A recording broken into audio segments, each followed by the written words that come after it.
Episode 73 of the Relatable Runners podcast. Today's podcast is instant gratification versus the big picture.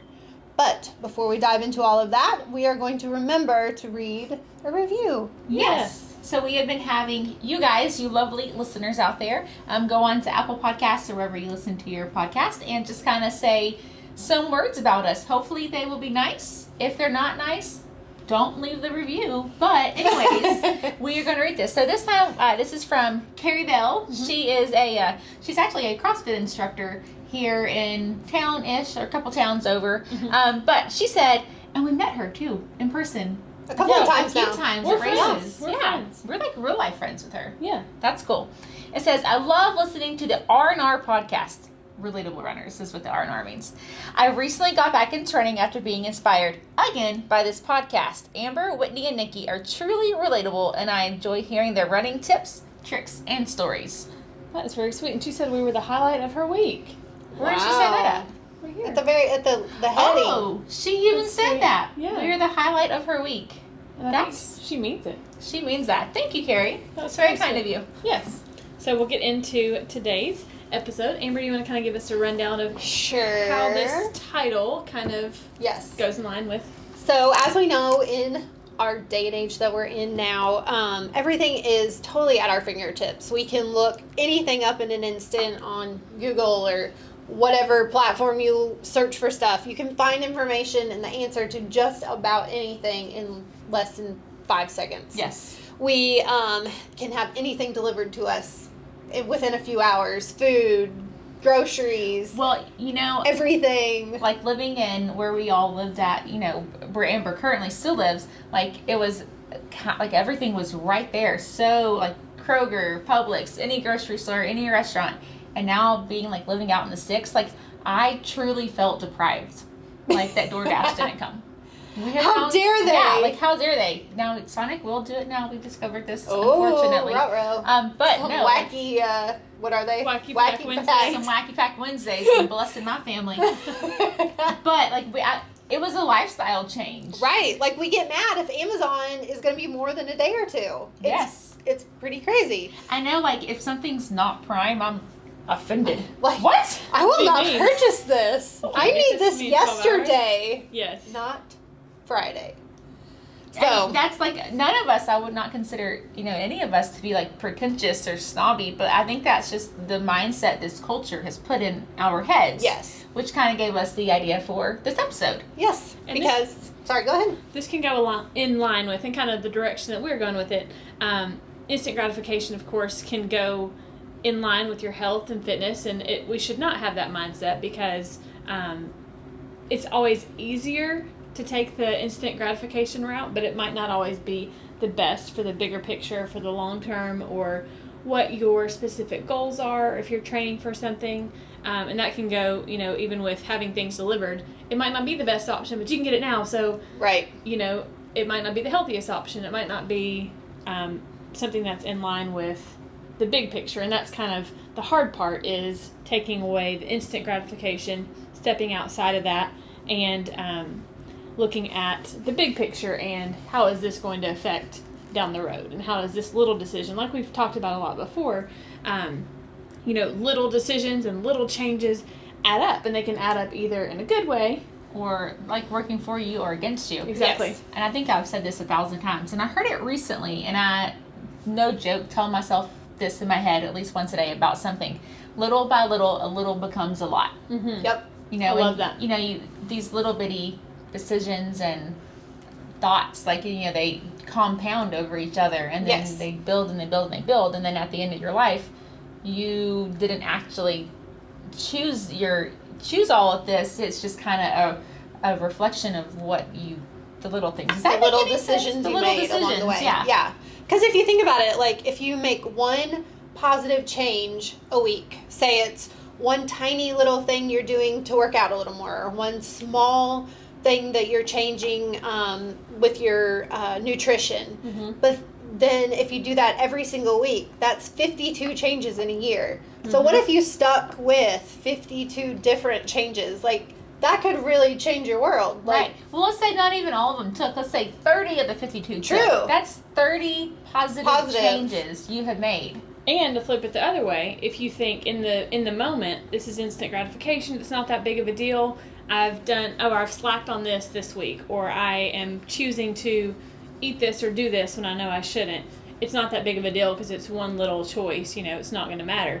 And then at the end of the year, you have 52 little choices that didn't matter or that weren't going to be a big impact, which have actually in turn kind of rolled over and made a big impact. So that, you have to choose. It's kind of scary looking at it that way because, I'm sure we all can think back, not so distant past, and be like, right.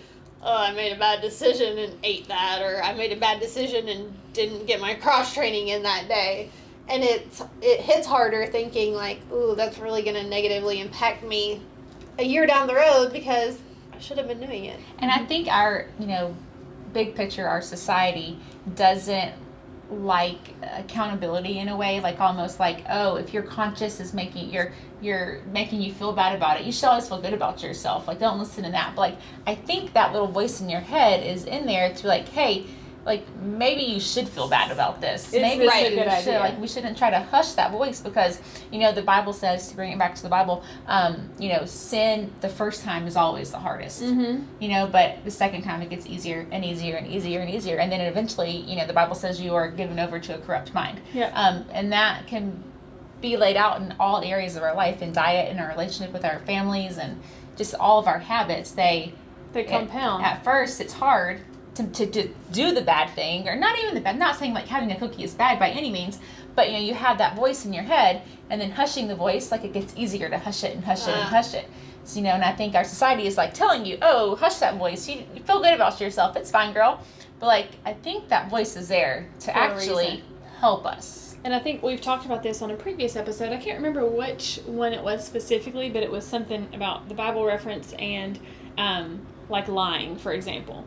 It's hard, to do that the first time, but then once you can lie and get away with it, then why wouldn't you do it again? And it's just much easier. It's just getting over that initial hump of kind of like hushing your conscience and making that decision or doing that thing that maybe is not a good idea. And I think where we're at right now, like with our training and stuff, it's really easy to be like, well, but I did all of these other runs. Like, I could just skip lifting weights this week, or I could just go ahead and not do the hills because and I think I've done all this other stuff. We're on week 4 specifically of our training cycle right now for our upcoming marathon, and Whitney and I were able to run like at noon yesterday, which was an awful idea, but we were able to run and kind of talk about how hard it felt on us, and then we kind of used it as a lesson, like hey, there's probably a reason why week 4 is actually a step back week. And like Amber was saying, like, in knowing me, I'd be like,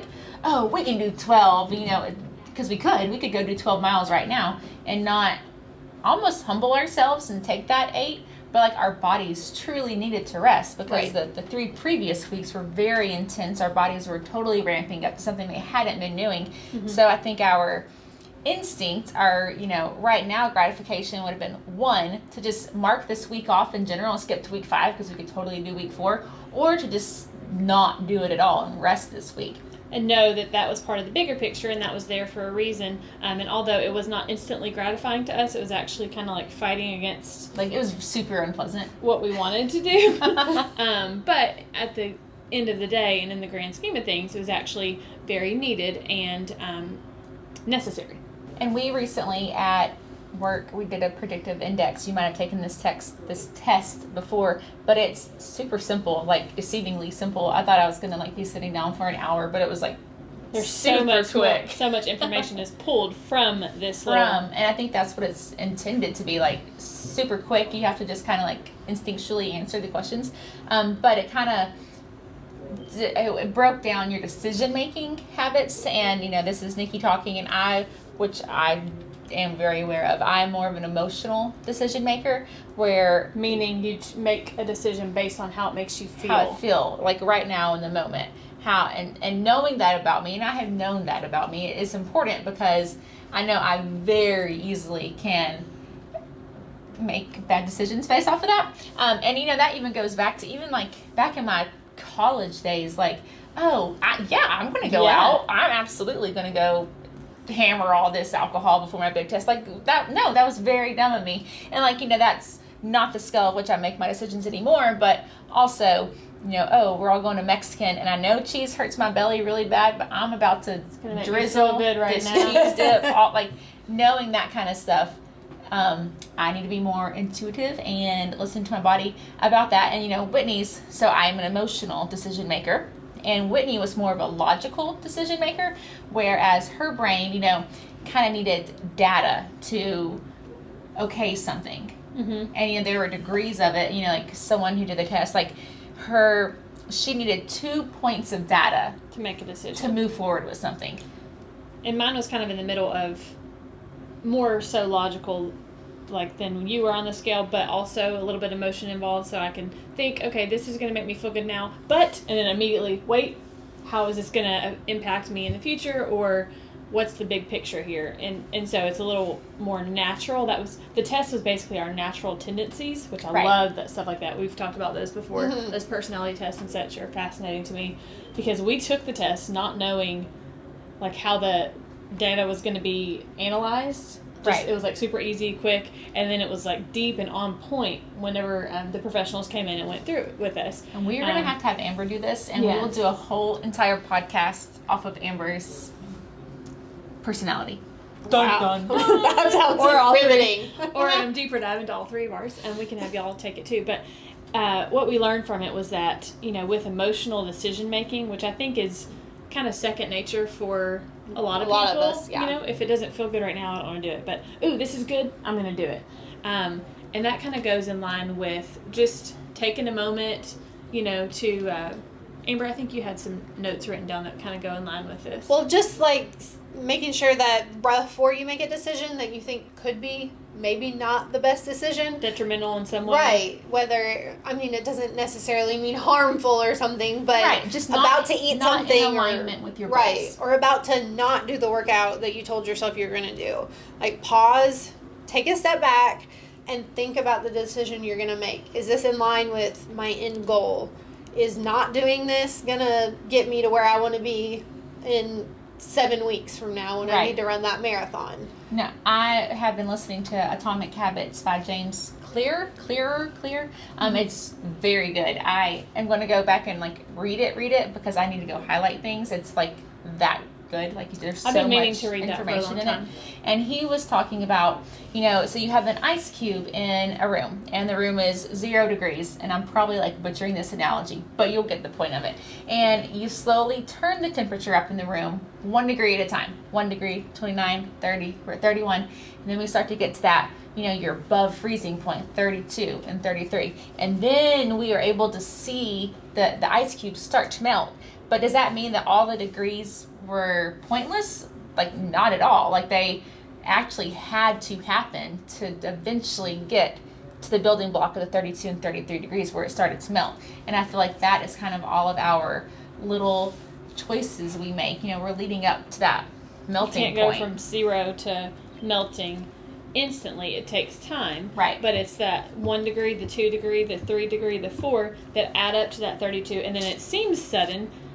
Oh, we're at the melting point, but it's actually not sudden. It's been taking place over time. The whole time. And it's been building up with those little, tick marks. And that can be, applied to every single area in your life. And I feel like we always, in some weird way, do these podcasts for ourselves. And I feel like we need to be reminded of all of this, because we're starting to, this week, our miles will significantly ramp up. Yep. And it's just a reminder to us that our little habits throughout the day, even though they might taste good or, feel really nice, relax one day and just not do your workout, they are either going to build for us, make us better, or work against us. And we obviously want to run a great marathon, and I would prefer for all my things to work for me. And I would prefer for it to feel good in the long run, knowing there's going to be some harder things we have to do now, because we chose to do this, and we knew that it was going to be hard, and that's no question. We choose to do hard things on purpose to help ourselves grow. But with that being said, we have to be able to pause. I think with any decision, even if you're able to pause for literally like 1 second and just think about it, or, say it out loud. Okay, I know that I'm supposed to do my strength workout today, but I'm not going to. Okay, that might, encourage you to just go ahead and knock it out, because it might be uncomfortable for 30 minutes, or you're tired, but listen, we're adults. We're probably going to be tired no matter what, always. So we might as well be moving ourselves towards our goal while we're tired, because we're going to be tired. Let's be honest. And that he kind of, in that book, Atomic Habits, you definitely should look it up and read it. He was talking about that. Like, if you can feel yourself about to make a decision that's not in alignment with who you want to be, like, to talk it out loud, because in a weird way, you're kind of like holding yourself accountable, because you're hearing it audibly, not just in your head. Which is kind of what we do with this podcast. Correct. We're saying it out loud to help you guys, but really a lot of times it's us holding ourselves accountable. Well, I feel like sometimes, just like that, you could think in your head, like, for the three of us, we're doing this marathon training together. Like, would I call Nikki and Whitney and be like, hey guys, I'm not going to do my workout today. I just don't feel like it. Okay, good yours. Right. Bye. Good luck with yours. Bye. Like, no, I would be like, if they called and asked me about it, I'd be like, okay, I'm going to go out in the gym right now and do it, or the garage or whatever. Or like, hey, I'm pulling up to Krispy Kreme, about to eat 12 donuts. What should I do here? Well, okay, is the hot and ready sign on though? It is. Then it's fine. There's no use to go to Krispy Kreme if it's not. It makes you feel good. If it makes you feel good and the hot and ready sign's on, just do it. But like, in the same accord, I would be embarrassed to call you guys and be like, I'm going to get a large milkshake and I'm going to drink it all. And I think we do that anyway. Like, okay, and we'll talk through, okay, I am really tired. What do we think, Right. And we'll talk through that and hold each other accountable. And I think that's very good to have accountability partners. That's one of the perks that we get from having this podcast, is that we're holding ourselves accountable. But then if it's just you and you're making a decision, just take the time to pause for even 1 second and think through the long term. Is this in line with my goals? Is this, going to push me in the right direction? Is it going to set me back?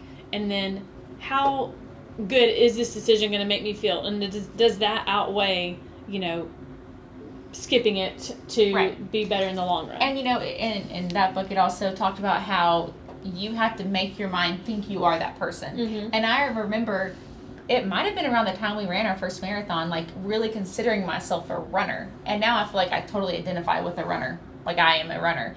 And I've, kind of seen that in my kids. And so my oldest daughter, she has to run a marathon in August, and then I'm going to give her $100. Meaning a total of 26.2 miles. Correct. Throughout the month, and she has to run it. So, and she has this little chart, and she's marking them off. And actually, all my kids had this opportunity, but she's the only one. She's got her Amazon, list ready. She's ready, wanting to spend this money. So she has been knocking them out, 2 miles at a time, and she's doing very good. I'm very proud of her. And I actually got her a new pair of Brooks Ghost, and she put them on, and she was like, and she Can I tell them? Yeah. It was at, we live in the same neighborhood right now, and I think she's at an age where she finally thinks, maybe we are kind of cool. Before, for a little while, she was like, absolutely do not speak to me. But now she's kind of like, oh, mom's a runner. Her friends are runners. They run together. And she's doing this challenge on her own. And she's someone that has to kind of decide that she wants to do it herself. And she has. And so anyway, the other night we were at home and someone rang the doorbell at 8:30, which, it's midnight. Who's at the door? And it was her. And I was like, hey, girl. And she's like, look, I got my new Ghost. And she just wanted to show me her new shoes. It was that's so sweet. She's like, they're so soft. Oh my gosh, these are so soft.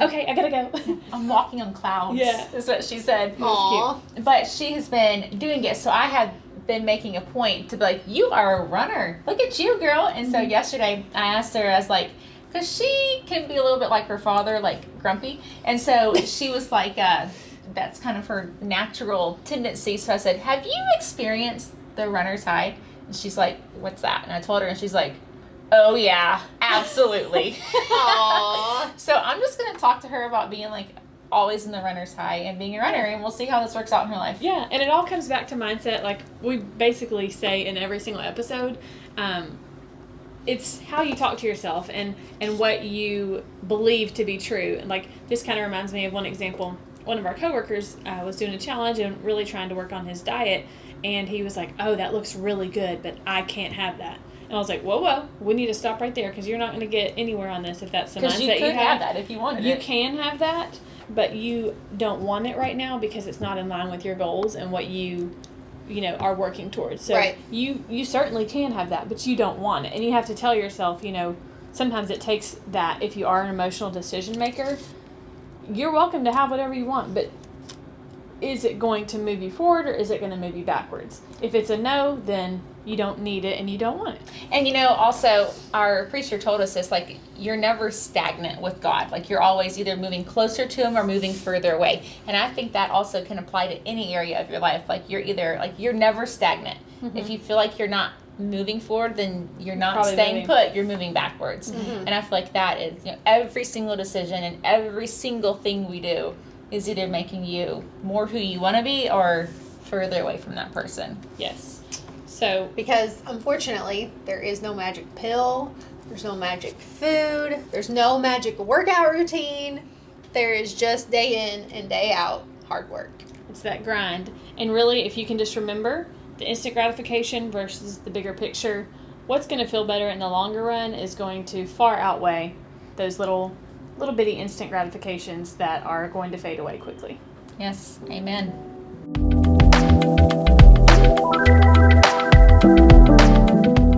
Long run recap.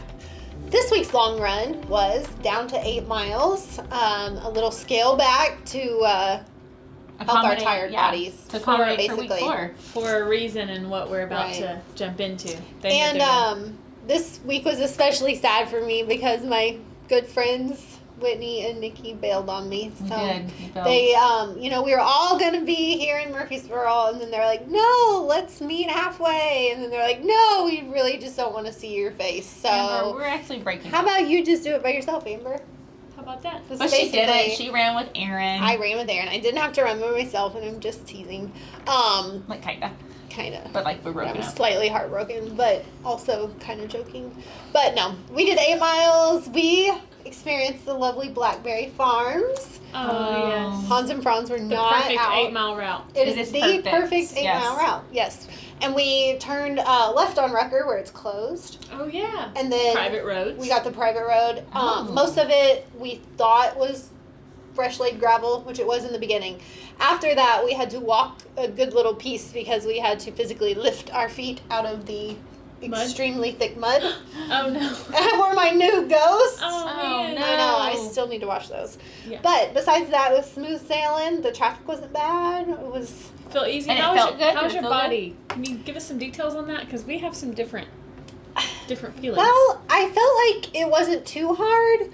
But I did say to her a couple of times, I can still tell that I did an ultra a couple weeks ago. It's like my legs felt heavy, but it wasn't like, oh my gosh, I have to be done with this or... Well, and I think also like knowing it's only 8 miles, you're like, I can power through this. Right. I can get through 8 miles. Yes. But also with it only being 8 miles, you also feel like this should be so good and so easy. And when it's not, it's kind of like... You're like, what's the matter with me? 8 miles, it shouldn't be this hard. Right. This is the shortest distance that we are going to do as a long run. For the next, 10 weeks. Right. Yeah. But it was done for a reason. Yes. Because the way that the plan is created, week 1 through 3, we are ramping up. The times we're getting up, the number of workouts, some more intentional, specific, not like if we cut something or adjust or cut a mile or 2 off, it's for a very specific reason, not just because we're going to do 6 miles this weekend. It's, we're following the plan, so it just takes a lot more effort in all areas.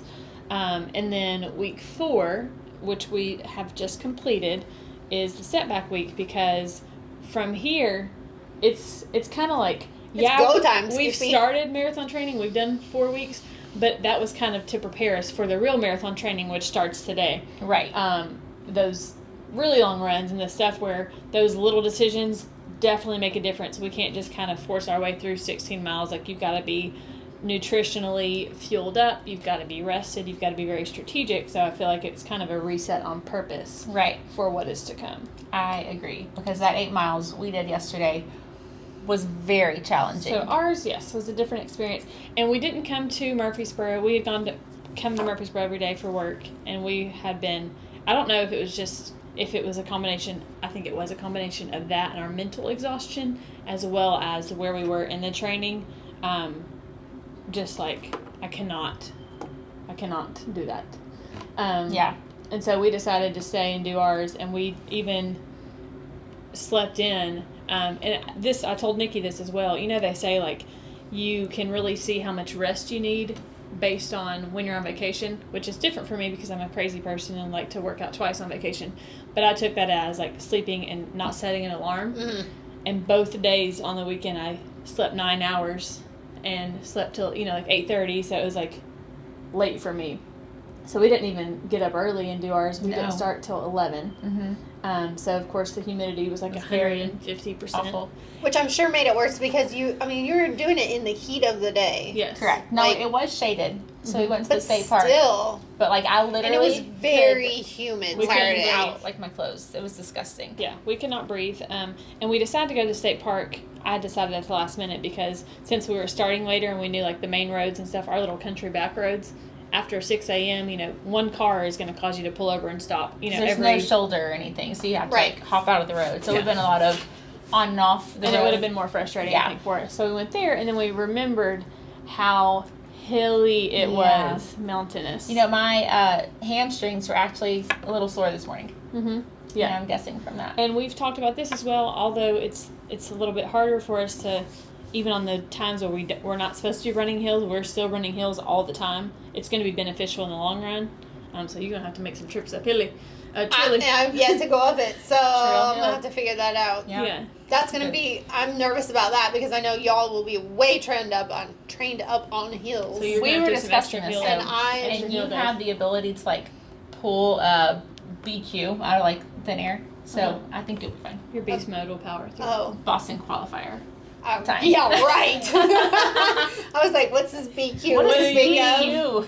So it was hard for us, about? But while we were doing it, we were literally like, okay. And then literally at mile 7 of 8, Nikki's like, I think I'm catching my second wind. Like, now that we're almost done, we're like, okay, yeah, we feel good now. It felt good. And then I had to poop, and then it was just downhill from there. Oh, my gosh. You just busted But out. literally, I was on a flat course. I was 6 o'clock in the morning, so it makes sense that it felt a little bit easier to me than it did to you guys. The circumstances were a little bit more, nicer. And Aaron and I technically did 7 together, and I did 1 by myself on the treadmill. So was that nice? Yes, and well, it actually ended up being a half mile because she was going to be a little bit late because Barrett, her son, had woke up and she's like, I got to get him settled. So I just got on the treadmill and did a half mile, and then she came, and then we got back and we were right at 7, so I was at 7.5. I was like, I got to get on the treadmill and finish this out. Good girl. So great work, Amber. Good job. Which instant gratification, I had 7.5 miles wanted to go inside and take a shower because I was going to church and I was running out of time, and I was like, I gotta get in there. Yeah, I was like, but you did it. No, my watch cannot say 7.5 cannot. miles. That's true. Half a mile, I did But this weekend we'll all be together for 12 miles. 12 miles. Yeah. Are we gonna all be here? I'll be out of town, but we'll figure it out. Where are you gonna be? Maryville. Oh, that's right. I'll be here. I'll be here as well. Wonderful. We'll figure it out. Guess I'll be doing mine by myself. We'll see. We'll check in next week. So long, friends.